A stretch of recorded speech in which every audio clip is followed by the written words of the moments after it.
ሰላም ተማሪዎች እንዴት ናችሁ? እኔ ደህና ነኝ፣ እግዚአብሔር ይመስገን። ከዚህ በፊት የሐዋሳ ዩኒቨርሲቲ ሚድ ኤግዛም ጂኦግራፊ እየሰራን ነበረ። በፓርት 1 በፓርት 2 የ16ም የ17ም የ18ም ጥያቄዎችን አካተን በፓርት 1 በፓርት 2 ሰርተናል። አሁን ደግሞ በፓርት 3 እንሰራለን። ብዙ ጥያቄዎችን ነው፣ ወደ 70 የሚጠጉ ጥያቄዎችን ምናምን ናቸው። እናንተ ደግሞ ሰብስክራይብ በማድረግ መመልከት ማየት ትችላላችሁ። ሼር አድርጎላችሁ ለጓደኞቻችሁ። ዊፔን ደግሞ አብርታችሁ ለማየት ትሞክራላችሁ ቢቻላችሁ ማለት ነው። አሁን ዛሬ የምናየው ፊል ዘ ብላንክ ነው። ደረቅ ቦታዎችን ነው እየሞላን የምናየው። የመጀመሪያው ፎርሜሽን ኦፍ ገልፍ ኦፍ ኤደን ኤንድ ሴፓሬሽን ኦፍ አረቢያን ፔኒንሱላ ፍሮም ሆርን ኦፍ አፍሪካ ቶክ ፕሌስ ዳሽ ዱሪንግ ዘ ፔሪድ እና ገልፍ ኦፍ ኤደን የሚባለው የሚባለው የተፈጠረበት ጊዜና የአረብ ወይም ይሄ ሳውዝ በአሁን ሰዓት ላይ ሳውዝ አረቢያ እንደ የመን ያሉ እንደ ኢራንም ያሉ በቃ አረቢያን ፔኒንሱላ የምንለው የአረብ መሬቶች ከሆርን ኦፍ አፍሪካ የተለዩበት ወይም የተገነጣጠሉበት ጊዜ በዳሽ ጊዜ ነው ይለናል።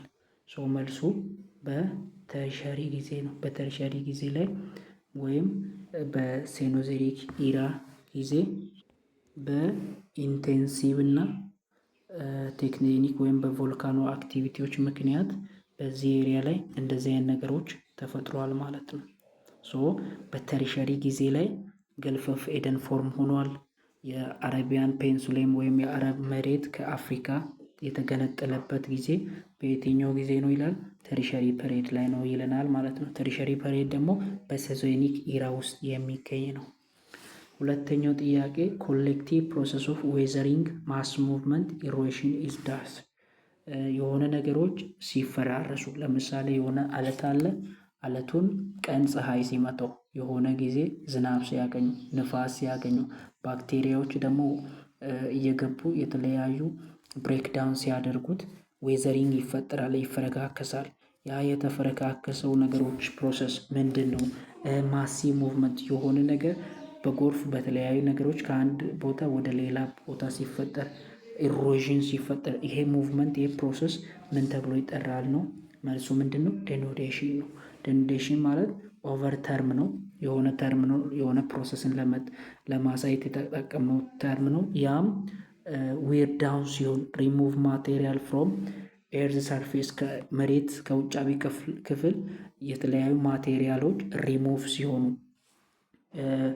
ዌዘር ብሬክ ዳውን ሮኮች ብሬክ ዳውን ሲሆኑ፣ ማሲቭ ሙቭመንቶች ሲፈጠሩ፣ በግራቪቲ ምክንያት የተነሳ ማሲቭ ሙቭመንቶች ሲፈጠሩ ማለትም የሆነ ተራራ ቢኖር ከዚህኛው የሆነ ተራራ የሆነ ነገር ተደርምሶ ወደ ታችኛው እንደዚህ አይነት ማሲቭ ሙቭመንት የሚባሉት ፕሮሰሶች ምን ተብሎ ይጠራሉ?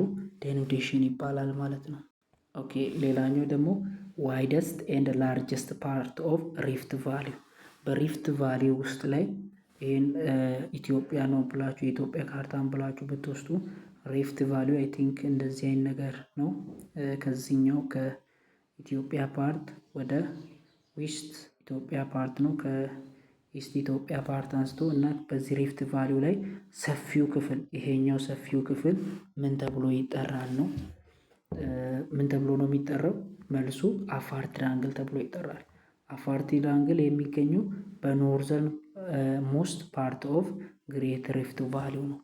ማለትም በመጨረሻው ልክ ኢትዮጵያን እንደዛ አድርጌ እንዳሳየዋችሁ በዚህኛው ኤሪያ ላይ ማለት ይሄኛው ሪፍት ቫሊውን ብትሉ እዚህ ኤሪያ ላይ በጣም መጨረሻ ላይ የሚገኘው ኖርዘርን ሞስት ፓርት ኦፍ ግሬት ሪፍት ቫሊው ነው።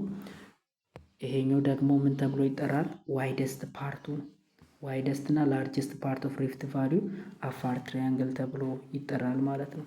እሺ አራተኛ ጂኦሎጂካል ፕሮሰስ ኦፍ ስሎው ሲንኪንግ ራይዚንግ ኦፍ ላንድ ማስ ኢዝ ኮልድ ዳሽ።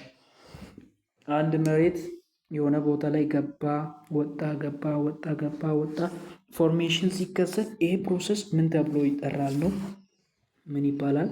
ኤብሮጂነሲስ ተብሎ ይጠራል ማለት ነው። የኤብሮጂነሲስ የምንለው ሪፈር የሚያደርገን ላርጅ ስኬል ቨርቲካል ማለትም አፕዋርድ ሲሆን መሬት የሆነ ቦታ ላይ ዳንዋርድ ሲሆን ሙቭመንት ኦፍ ዘ ኤርዝ ክረስት ከውጫዊ ከመሬት እንቅስቃሴ የተነሳ የሆነ ቦታ ላይ መሬት ዳውን ሲያደርግ የሆነ ቦታ ላይ አፕዋርድ ሲያደርግ በዚህ ምክንያት የሚፈጠር የመሬት ገባ ወጣነት ምን ይባላል? ኤፕሮጂነሲስ ይባላል። እሺ አምስተኛ ደግሞ ራይት አብሶሊት ሎኬሽን ኦፍ ኢትዮጵያ። ኢትዮጵያ ሪላቲቭ እና አብሶሊት ሎኬሽን አላት። አብሶሊት ሎኬሽኑን ጻፍ ነው ያለ። እንግዲህ ስንጽፍ ደግሞ በኖርዝ እና በ3 ዲግሪ ማለትም ለምሳሌ ይሄኛው ፓርት እንግዲህ እንደምታውቁት ኢስት ነው አይደለ? ኢስት ፓርት ነው። ይሄ ዌስት ፓርት ነው። ይሄ ኖርዝ ፓርት ነው። ይሄ ሳውዝ ፓርት ነው። እና ኢትዮጵያ እንግዲህ እንደምታውቁት እዚህ ኤሪያ የምትገኝ ሀገር ናት። ከዓለም ከአብሶሊዩት ቫሊዩ አንጻር ማለት ነው እዚህ ነው የምትገኘው ነው። በ3 ዲግሪ በታችኛው ኖርዝ፣ በ3 ዲግሪ በላይኛው ኖርዝ፣ በ15 ዲግሪ አጠቃላይ በ13 ዲግሪ ልዩነት ነው የምትገኘው በኖርዝ እና በቶል ወይም በላቲቲዩድ ማለት ነው። በሎንጊቲዩድ ወይም በዚህኛው መስመር በሎንጊቲዩድ 33 ዲግሪ እዚህ ጋር 48 ደግሞ እዚህ ጋር ነው የምትገኘው ማለት ነው። ሶ ይሄ የኢትዮጵያ ምንድን ነው አብሶሊት ሎኬሽኑ ነው ማለት ነው። እሺ ስድስተኛ ዲተርማይን ኤጅ ኦፍ ሮክ ዩኒቲ ባይ ራዲዮ አክቲቭ ኢዝ ኮልድ ዳሽ። ራዲዮ አክቲቭ ኤሌመንቶችን ተጠቅመን የአንድ ሮክን አመታት የምናውቅበት ዳሽ ተብሎ ይጠራል ነው ስሙ ምንድን ነው? ስለዚህ መልሱ አብሶሌት ዴቲንግ ወይም ራዲዮሜትሪክ ዴቲንግ ተብሎ ይጠራል። የአንድን ሮክ ኤግዛክት አመቱን የምናውቅበት ማለት ነው። ኦኬ ሰባተኛ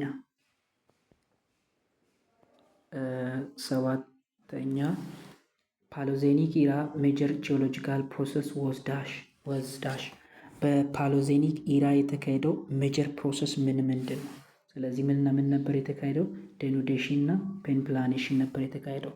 በሜሶዜኒክ ኢራ ላይ ኦጀነሲስ ተካሂደው ነበረ። ተራሮች ተፈጥሮ ነበረ።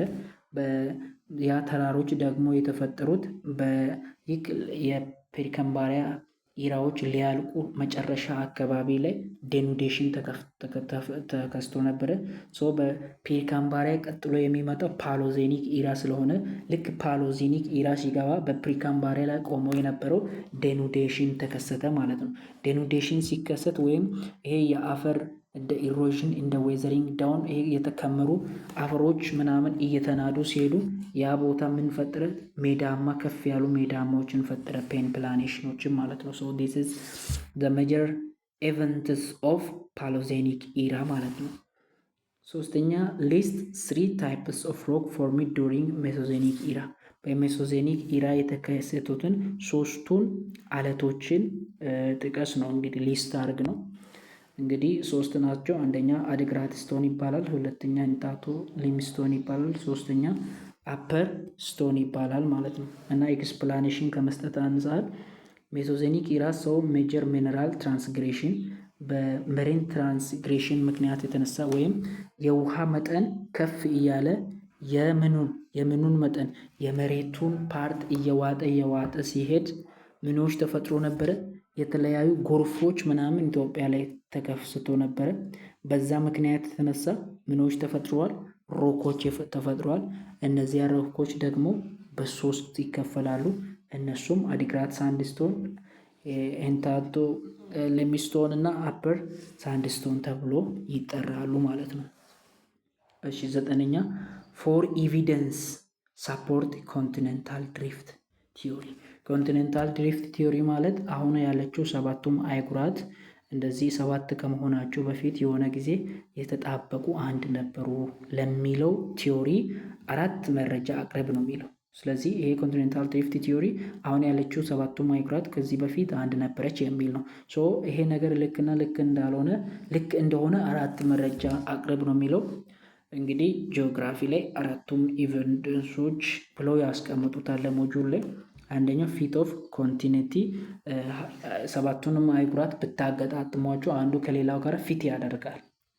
ለምሳሌ ብዙ ካርታ ላይ አልችልም እንጂ ይህን አፍሪካ ነው ምናምን ብላችሁ ብትይዙ እዚች ጋ ያለውን ኖርዘርን ወይም ሳውዘርን አሜሪካውን አምጥታችሁ ብትተኳቸው ፊት ያደርጋሉ። ሶ እንደዚህ አይነት አንዱ ኮንቲኔንት ከሌላው ጋር ፊት ስለሚያደርግ ነው ይላል። ሁለተኛ ማች ማውንተን ቤልት ኤንድ ሮክ ታይፕ የተለያዩ አህጉራት ላይ የሚገኙ ተራሮችና ሮኮች ተገጣጥመው ሰንሰለታማ ነገርን ስለሚፈጥሩ ከዚህ በፊት አንድ ላይ ነበሩ የሚለውን እንዲያስቡ አድርጓቸዋል። ፎስሎች አፍሪካ ላይ የተገኘ የሆነ የዳይኖሰር ፎሲል ካለ የሆነ አሜሪካ ላይ መገኘቱ የሆነ ጊዜ ይሄ ኮንቲነንት አንድ ላይ ነበረ የሚለውን እንዲያስቡ አድርጓቸዋል። ፓሎዜኒክ ክላይሜት የሚባለው ደግሞ ተመሳሳይ የሆነ የበረዶ ክምርና ኢሮሽን በተመሳሳይ አህጉራት ላይ መፈጠራቸው የሆነ ጊዜ እነዚህ አህጉራት አንድ ላይ ነበሩ ብለው እንዲያስቡ አድርጓቸዋል ማለት ነው።